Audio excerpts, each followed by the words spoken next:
Continuamos el estudio de la estructura electrónica de los sólidos. Ahora nos preguntamos cuál es el efecto de que hay una red cristalina necesariamente involucrada en este sólido. En el modelo de gas de electrones libres no hemos considerado el hecho de que los electrones, independientemente de que tan amarrados o no estén a su propio átomo, si son libres, aún así se enteran de que hay un potencial periódico en la red. Quiere decir, están sometidos a algo de esta forma, por chiquito que sea, que satisface necesariamente la condición de traslación. Quiere decir que si tenemos los tres vectores de red, A1, A2 y A3, el potencial en R más cualquier traslación en números enteros a lo largo de A1, A2 y A3 me debe dar el mismo potencial.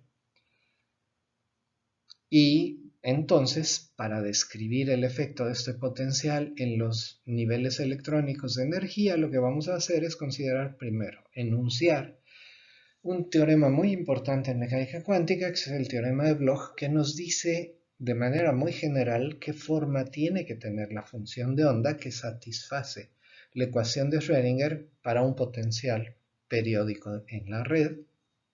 Y después vamos a estudiar un potencial modelo en una dimensión. Muy probablemente ustedes ya lo describieron en alguna otra clase. Se llama el potencial de Kronig-Penney. Y con estos dos vamos a poder describir en buena medida cuál es el efecto del potencial de la red en los niveles de energía en la estructura electrónica de un sólido. Empezamos con el teorema de Bloch. El teorema de Bloch, les insisto, nos dice la manera muy general que tiene la función de onda de un electrón en un potencial periódico. Y el teorema de Bloch dice esencialmente que esta función, una función que satisface la ecuación de Schrödinger con un potencial periódico, se debe de poder escribir de esta manera. Esto es una onda plana e a la ik.r por una función u de r, donde, para empezar, este vector de onda, k, es un vector de onda en la primera zona de Brillouin de su red cristalina, y además la función u de r es una función que tiene que ser periódica con el periodo de la red cristalina que están considerando. La demostración es muy complicada por la notación en tres dimensiones. En una dimensión es relativamente simple y por eso la vamos a hacer solamente en una dimensión. Entonces, lo que tenemos es una red cristalina unidimensional con periodo A. Quiere decir que el potencial en X más A es igual al potencial en X. Si tenemos esto, sabemos que la probabilidad de encontrar al electrón en X y en X más A debe ser la misma. Entonces, el valor absoluto de la función de onda al cuadrado en X más A debe ser igual al valor absoluto de la función de onda al cuadrado en X. Esto quiere decir entonces que las dos, la función en X más A y la función en X, cuando mucho pueden diferir en una fase, y entonces escribo la función en X más A como una fase por la función en X. Esta fase la escribo de la manera e a la i k a, donde esta k va a estar entonces entre 0 y 2pi. Esto es, escribo la fase como una fase e a la i alfa con alfa entre 0 y 2pi. Pero la escribo de esta manera. Bueno, en esta ecuación ahora despejo psi de x y multiplico el resultado por e a la menos i kx. ¿Qué me queda? Entonces me queda que esta función u, que es el resultado de multiplicar por e a la menos i kx por psi de x, me da lo mismo que si lo evalúo en x más a. Quiere decir, esta función u es periódica. Luego entonces, vuelvo a despejar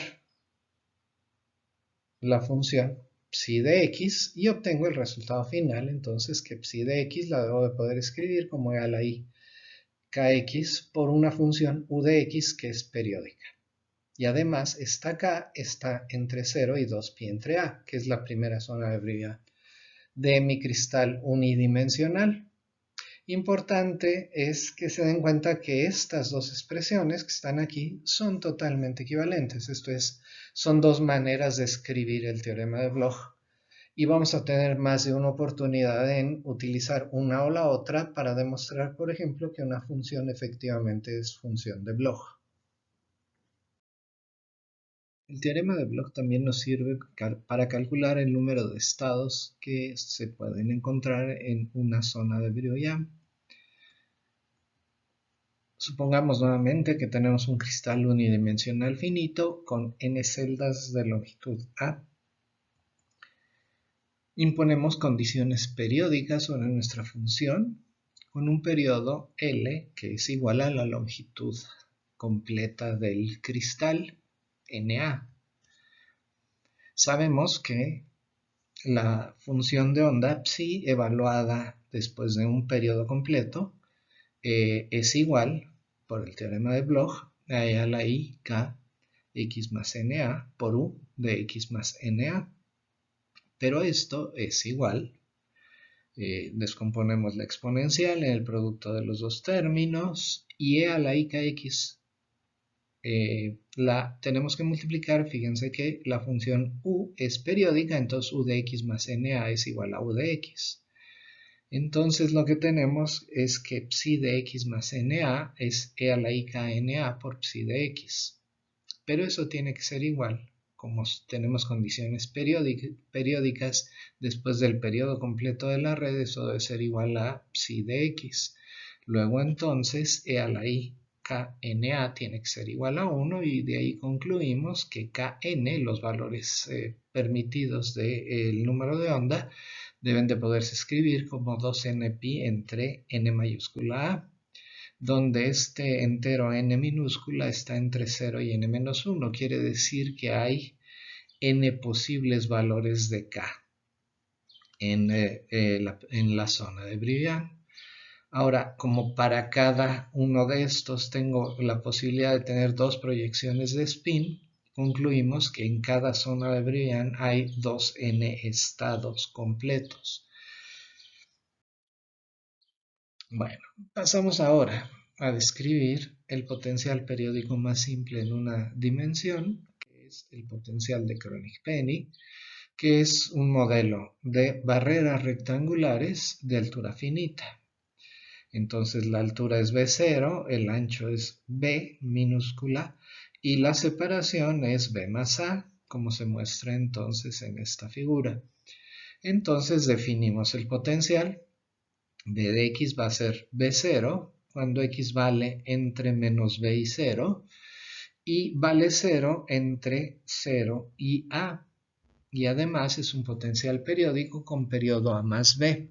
Entonces B de x más A más B es igual a B de x. Y vamos a ver qué podemos decir sobre el comportamiento de la función de onda de un electrón en este potencial periódico. Entonces intentamos la solución.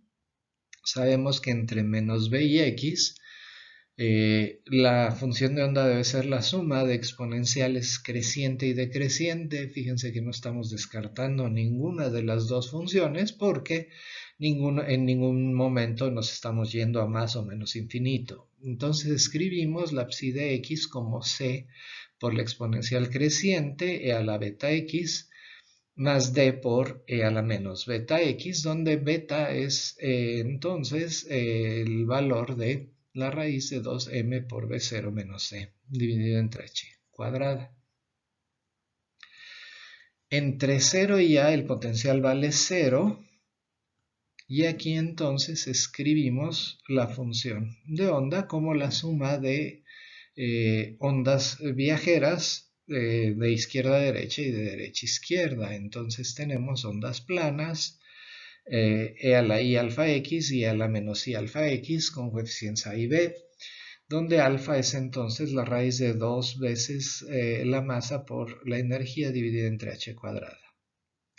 Ahora, sabemos que necesitamos fijar los valores de A, B, C y D para ver cuál es la solución para nuestro electrón.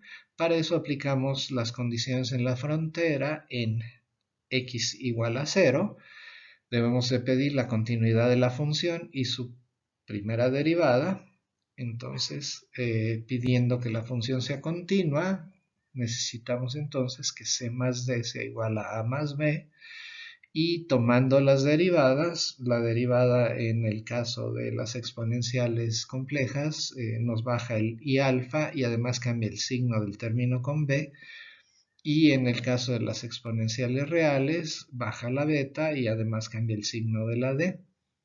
Y entonces tenemos estas dos ecuaciones que deben ser satisfechas por nuestras funciones. También necesitamos escribir la condición de Bloch para nuestras funciones de onda. Esto es, si evaluamos la función después de un periodo, esta la debemos de poder escribir como la onda e a la ik por el periodo, por la función en el valor inicial x. Y cuando esto lo hacemos en el valor de x igual a menos b, esto es en la región que separa la frontera en potencial 0 y potencial b0, lo que obtenemos es entonces que psi de a debe ser igual a e a la ik por a más b por psi de menos b, y también tenemos que pedir lo mismo para su derivada. La derivada también debe ser continua. Y entonces aquí obtenemos un segundo juego de ecuaciones. Por favor hagan el álgebra para darse cuenta que efectivamente estas son las condiciones de Bloch evaluadas en x igual a menos b. Y tenemos entonces un conjunto nuevo de ecuaciones 3 y 4. Y entonces a final de cuentas, para obtener a, b, c y d, tenemos que resolver este conjunto de 4 ecuaciones. Lo importante también que tienen que notar es que es un conjunto de ecuaciones lineales homogéneas. Y lo que estamos buscando es una solución no trivial de este conjunto de 4 ecuaciones. Para eso, entonces, lo que necesitamos es que el determinante del sistema sea igual a 0. Calculamos, háganlo, el determinante del sistema y obtenemos entonces esta ecuación que nos dice cómo están relacionados K, beta, alfa, A y B. A esto lo llamamos una relación de dispersión. Bueno, en general una relación de dispersión es una relación en la que tenemos a la energía, que aquí está contenida en beta y alfa, como función de K, donde K es este número de onda en la zona de Brillouin. Entonces noten que efectivamente esta es una relación de dispersión. Aquí lo único es que tendríamos que resolver para E en función de K. Para ver qué forma tiene esta relación de dispersión y para simplificar las cosas vamos a hacer tender a B0 a infinito. El ancho del pozo lo hacemos tender a 0 y manteniendo el producto B0 por B como una constante. Esto lo podemos hacer porque uno tiende a infinito y el otro tiende a 0. Esencialmente lo que estamos haciendo es reemplazando nuestros pozos de altura finita de potencial y de ancho finito también de potencial, los estamos reemplazando por deltas de Dirac. En este caso, entonces, tomamos los límites, es importante, necesitamos beta cuadrada menos alfa cuadrada, hagan las operaciones y van a ver que esto es 2m entre h cuadrada por b0, y esto a final de cuentas lo podemos escribir, fundamentalmente el término dominante es beta cuadrada, y el producto de beta por b es también importante que noten que tiende a 0 cuando b chiquita vale. Tiendes a 0. Cuando hacen estas sustituciones, se obtiene entonces una relación de dispersión bastante simple que me dice que el coseno de K por A es igual a beta cuadrada por B entre 2 alfa por el seno de alfa A más el coseno de alfa A. ¿Qué podemos decir cuando obtenemos esta relación de dispersión? Entonces, simplificando, si llamamos P al producto beta cuadrada BA entre 2, que si hacen las cuentas, esto es igual a B0 por B, que es una constante, por el producto de la masa del electrón por el periodo de la red en TH cuadrada, entonces lo que obtenemos es que la relación de dispersión es coseno de Ka es igual a P por el seno de alfa A entre alfa A más el coseno de alfa A. Entonces tenemos el coseno de Ka es igual a una función de alfa A. Y aquí lo que queremos es invertir esta expresión para obtener la energía en función de Ka. Para que esto pueda ser invertido, necesitamos entonces que esta función, que grafico aquí, para ciertos valores de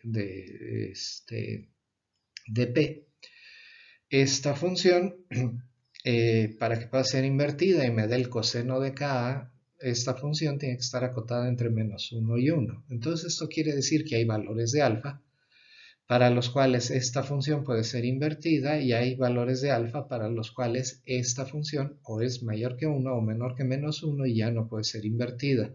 Quiere decir hay valores de alfa, quiere decir hay valores de la energía que están permitidos y hay valores de la energía que están prohibidos para mi electrón en este potencial periódico.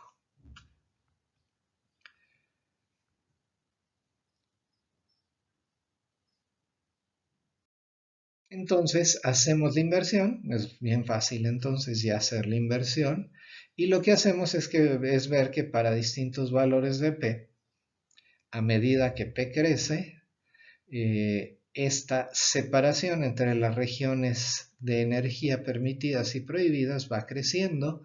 Hablamos entonces de que hay bandas permitidas y bandas prohibidas de energía.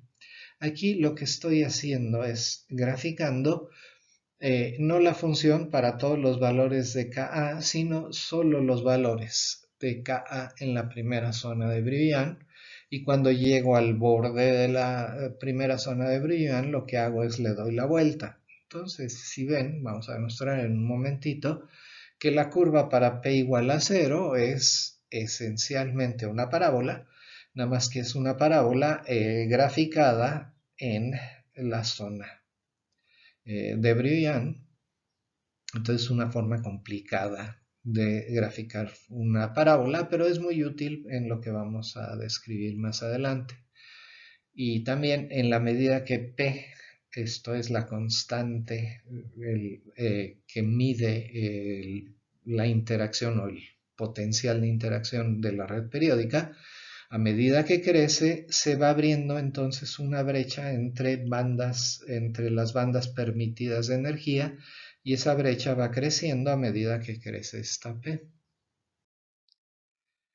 ¿Qué pasa cuando tengo electrones libres entonces? Cuando tengo P igual a O tendiendo a 0. Pues lo que esperamos es que esto se reduzca a la relación de dispersión de un gas de electrones libres, que es la energía es igual a K cuadrada, H cuadrada K cuadrada entre 2m. Y efectivamente eso ocurre, excepto que puedo agregar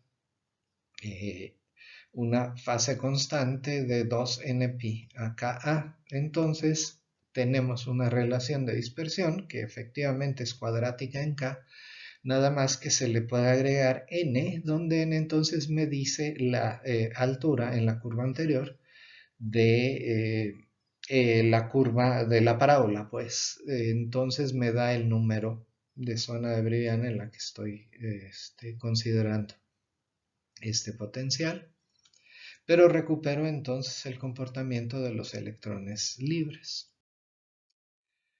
Se puede hacer entonces la gráfica tanto en función de K, donde K puede tomar cualquier valor, o donde K lo grafico siempre en primera zona de Brillouin, y aquí se hace la comparación.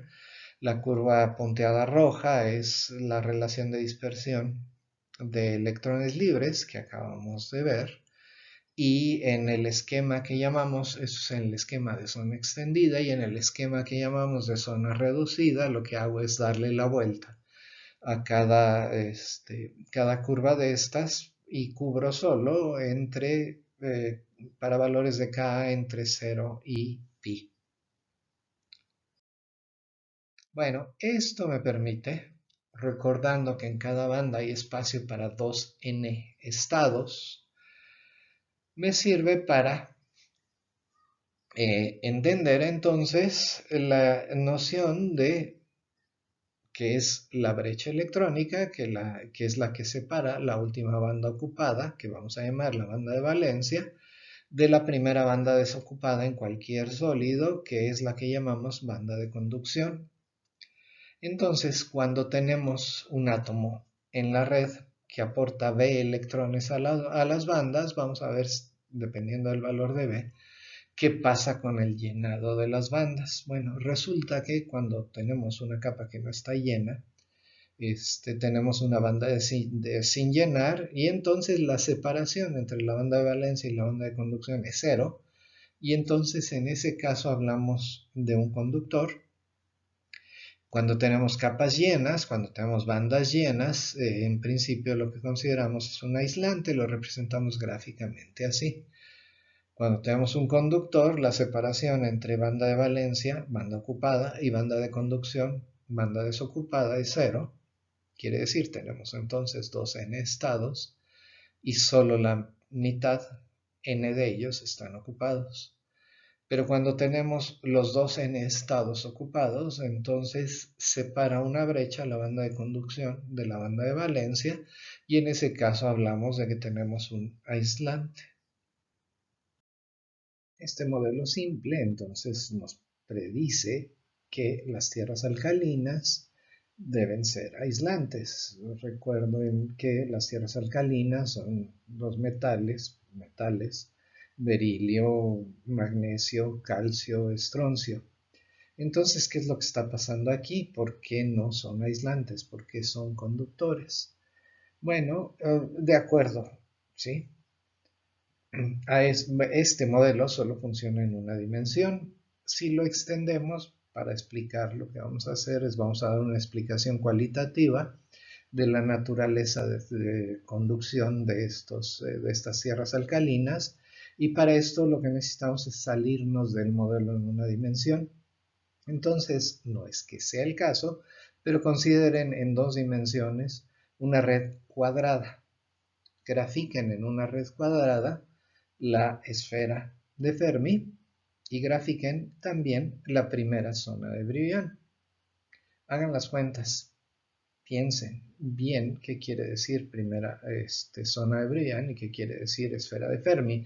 Aquí estamos hablando entonces de una red cuadrada de periodo A lo largo de X y A lo largo de Y. Entonces calculen la base en el espacio recíproco y en ese espacio recíproco grafiquen esfera de Fermi, que en este caso es un círculo, y la primera zona de Brillouin, que van a ver que es un cuadrado del lado 2pi entre A. Entonces, aquí lo interesante es que la esfera de Fermi rebasa, se sale de la primera zona de Brillouin y lo que tenemos es que hay una competencia. Electrones libres me dicen pon lo más que puedas dentro de la esfera de Fermi, pero en el momento que aparece una red periódica de potencial, esta me dice más bien pon todo lo que puedas en la primera zona de Brillouin.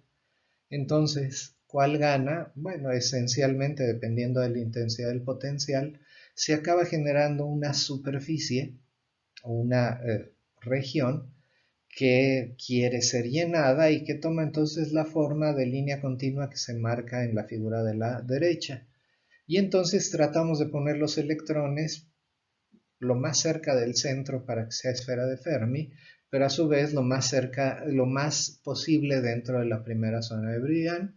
Y aquí lo que es interesante que noten es que hay electrones que aparecen en las zonas fuera de la primera zona de Brillouin y hay huecos que quedan en las esquinas de la primera zona de Brillouin. Entonces, en estas sierras alcalinas nos podemos preguntar, a final de cuentas, si hay electrones que rebosan y huecos dentro de la primera zona de Brillouin. Entonces lo que podemos ir es hacer experimentos tipo Hall clásicos para preguntarnos el signo de los portadores de carga. En una de las tareas se les pregunta que vayan, averigüen cuál es el signo de portadores de carga de las tierras alcalinas. Les repito, berilio, magnesio, calcio, estroncio. Y van a ver que es una sorpresa y una sorpresa agradable de que el modelo funciona. Y son ejemplos entonces en los que los portadores de carga son no lo que esperábamos. Entonces los dejo para que lo descubran en la tarea. Vamos ahora a un modelo de potencial, también periódico de la red, pero que es el opuesto al modelo de Kronig-Penney, que es electrones casi libres. Entonces este modelo se le llama el de enlace apretado, en donde ahora lo que tenemos es un potencial muy fuerte, tipo Coulomb, como el que encontramos en átomos libres, que se muestra en esta figura. Y entonces lo que queremos es ver la dinámica de los electrones de Bloch en un potencial como el que se muestra aquí. Vamos a utilizar para construir la función de onda muy localizada, funciones de onda atómicas, para resolver la ecuación convirtiendo estas funciones de onda atómicas localizadas en funciones de Bloch. Entonces, estas funciones phi son la solución de la ecuación de Schrödinger. Vamos a pensar en una dimensión, estamos todavía moviéndonos en una dimensión, y entonces estas phis que vamos a usar para la construcción de la solución en el potencial periódico son soluciones de la función de un solo átomo, vamos a llamar este átomo unidimensional. Tenemos que construir entonces funciones de Bloch con estas phis. Tenemos una cadena lineal monoatómica con n átomos separados una distancia a, y les propongo esta función. Y que les digo que sí, en principio debería de poderse demostrar que es función de Bloch. De hecho, lo vamos a hacer. Entonces, fíjense en la estructura. Es una onda plana, donde aquí n es un entero que me dice el número de sitio que ocupa el átomo o el pozo de potencial. Y estoy centrando la función justamente en este sitio n. Y a es una constante, a mayúscula es una constante de normalización. Lo primero que tenemos que hacer es demostrar que esta función es una función de Bloch. ¿Qué es lo que tenemos que ver? Tenemos que evaluar psi en x más L veces el periodo de la red. Lo evaluamos.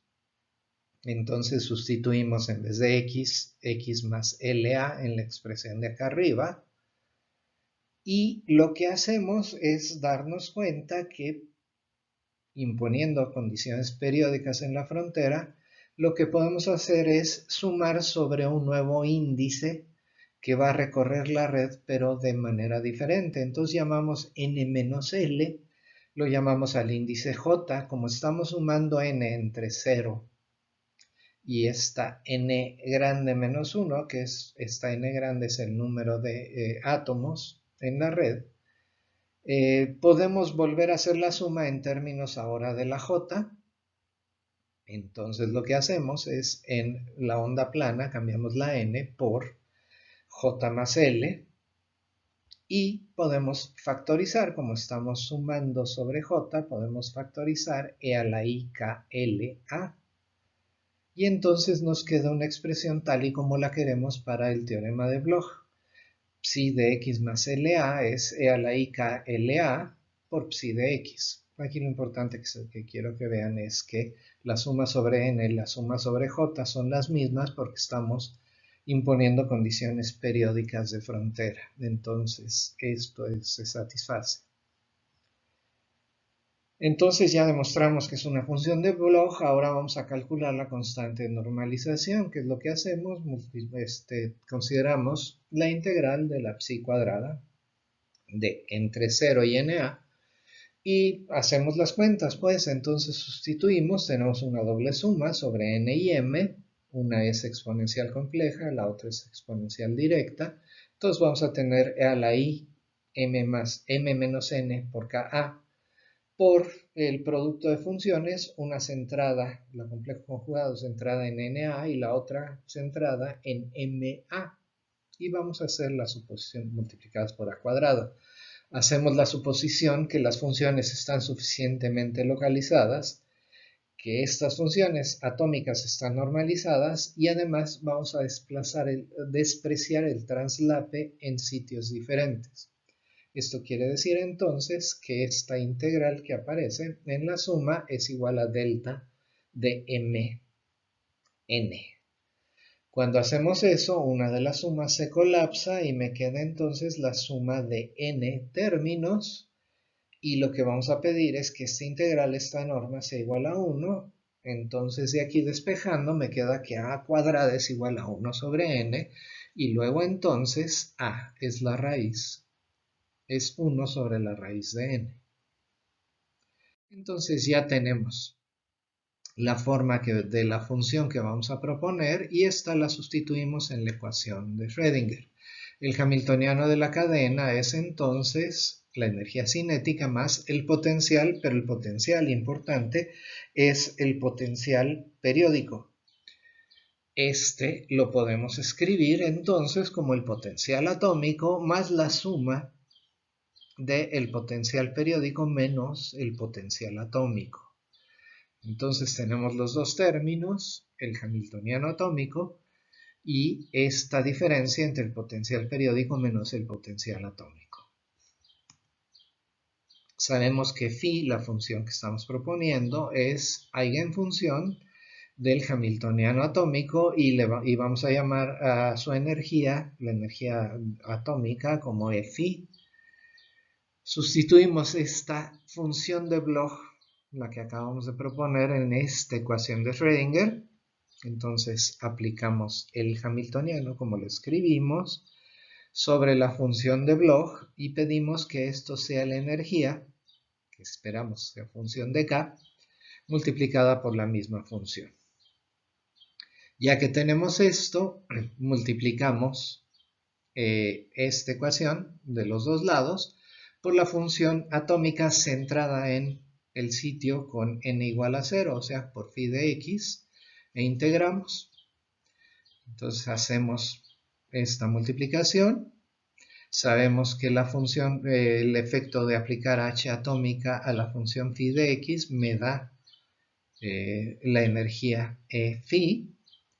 Y tenemos entonces esto por el traslape de la función en x y en x centrada en el sitio centrado en el sitio NA. El segundo término es b menos b0, actuando sobre la función en x menos na y multiplicado por phi complejo conjugado de x. Y eso debe ser igual del lado derecho lo que tenemos a e de k por e a la i nka por el traslape de las funciones en x y en x menos na. Nuevamente vamos a despreciar el traslape cuando n es diferente de 0 y cuando n es igual a 0 obtenemos un 1 y entonces obtenemos que e de k, despejando e de k, debe ser igual a e de phi más el único término que no podemos despreciar porque hay un potencial entre las dos funciones, es el término que aparece en segundo lugar del lado izquierdo, que es e a la i nka por la integral de phi complejo conjugado b menos b0, phi, pero centrado en x menos na.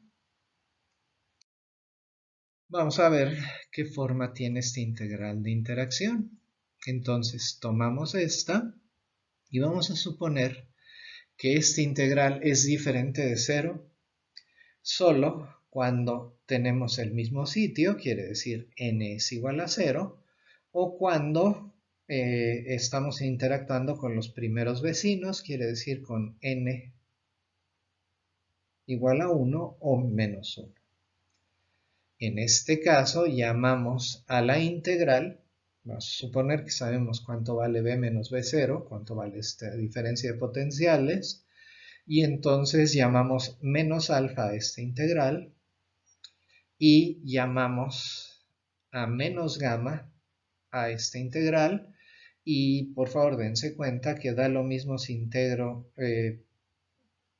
con la función en x más a o en x menos a, debe dar lo mismo. ¿Por qué? Piénsenlo, es relativamente fácil de responder.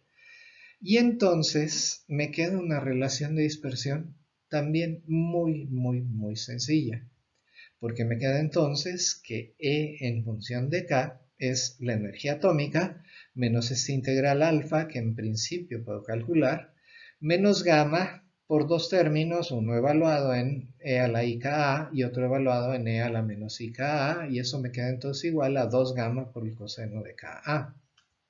Entonces me queda una relación de dispersión que a final de cuentas, si ven, me da nuevamente bandas permitidas y prohibidas. Aquí lo que estoy haciendo es graficando estas relaciones de dispersión para distintos valores de alfas y gamas, y cuando grafico todas estas obtengo entonces una relación de dispersión que otra vez se parece mucho, excepto en las fronteras de la zona de Brillouin, se parece mucho a la relación de dispersión de una parábola. Entonces, aunque son electrones ligados a sus átomos, sus bandas se parecen mucho a las bandas de electrones libres. Aquí es muy importante que se den cuenta, primero, que la relación de dispersión, la vuelvo a escribir aquí, la parte constante es la suma de la energía atómica y la contribución del potencial cristalino, pero calculado en el mismo sitio de la red. Entonces, esta es la alfa. Aquí está puesto. Y el término que oscila es el que tiene el menos 2 gamma, tiene que ver con el potencial evaluado en sitios contiguos de la red. Entonces tengo que evaluar esta diferencia de potencial en el sitio n igual a 0 y en el sitio n más o menos 1. Y esta tiene que ver con qué tan fuerte es la interacción entre estos dos sitios, y también depende del traslape que hay entre la función phi de x y phi de x más o menos a. Entonces, este término gamma es un término muy pequeñito cuando tengo orbitales más bien de capa interna de Caroso, y este integral es grande cuando los electrones están muy deslocalizados, y es entonces grande para orbitales de valencia, y es por eso que entonces cuando voy superponiendo para los distintos estados electrónicos atómicos, me queda esta relación de dispersión que para distintas zonas de Brillouin me acaba quedando como una distribución de bandas que se parecen mucho entonces a las bandas del modelo de electrones libres. Hay un detalle muy interesante que vamos a tener que considerar con mucho cuidado en el siguiente capítulo, y es el efecto de la red cristalina en el transporte. Si ven, es cuando tengo una relación de dispersión E en función de K, esto me permite definir la velocidad de grupo, que les recuerdo para una onda, en este caso son ondas de materia, es la derivada de omega en respecto de K, y como sé que omega es E, la energía de mi electrón, entre h barra, esta velocidad de grupo la puedo escribir entonces como 1 entre h barra por la derivada de E respecto de K. Si si tengo esta relación de dispersión, también tengo entonces la posibilidad de calcular la aceleración, que es la derivada temporal de esta velocidad de grupo. Entonces hago esta derivada temporal y me queda entonces la segunda derivada de E respecto a t y respecto a k. Y aplicando regla de la cadena, esto me queda entonces como 1 entre h por la segunda derivada de E respecto de k dos veces por la derivada de k respecto del tiempo. Y esta es la aceleración. Pero por otro lado, vamos a suponer que podemos aplicar segunda ley de Newton y que tenemos a este electrón, este paquete que me está representando un electrón, en presencia de un campo eléctrico, y entonces podemos aplicar segunda ley de Newton. E por el campo eléctrico me da la aceleración otra vez, bueno, producto de masa por aceleración, me da la derivada de momento, y eso entonces me dice que puedo sustituir esta derivada temporal de k respecto del tiempo como el producto de la carga del electrón por el campo eléctrico entre h barra. Sustituyo esto y a final de cuentas entonces me queda que puedo escribir la fuerza como proporcional a la aceleración que acabo de hacer, donde el coeficiente de proporcionalidad es h cuadrada entre la segunda derivada de la energía respecto de k al cuadrado. Esto me permite entonces definir una masa efectiva de mi electrón en la red cristalina, a final de cuentas. Todo esto para señalar que en una red cristalina, por más libres que sean los electrones, el hecho de que estén sometidos a un potencial periódico hacen que respondan diferente a un campo eléctrico que los electrones libres. Esto es, en el momento que yo aplico un campo eléctrico en, vamos a decir, un conductor, los electrones responden y se mueven con el campo eléctrico, pero se mueven con una masa que depende más bien de la concavidad, porque a final de cuentas es segunda derivada de E respecto a k cuadrada, depende de la concavidad de la relación de dispersión. Y esto va a ser muy importante en el siguiente capítulo, donde vamos a estudiar semiconductores, porque es muy importante hablar de las masas efectivas de electrones en semiconductores. Entonces, esta masa efectiva, que tiene que ver con la concavidad de la relación de dispersión, va a determinar muchas de las propiedades del comportamiento como aislantes, conductores o semiconductores de compuestos sólidos. Con esto concluimos entonces el estudio de la estructura electrónica de los sólidos.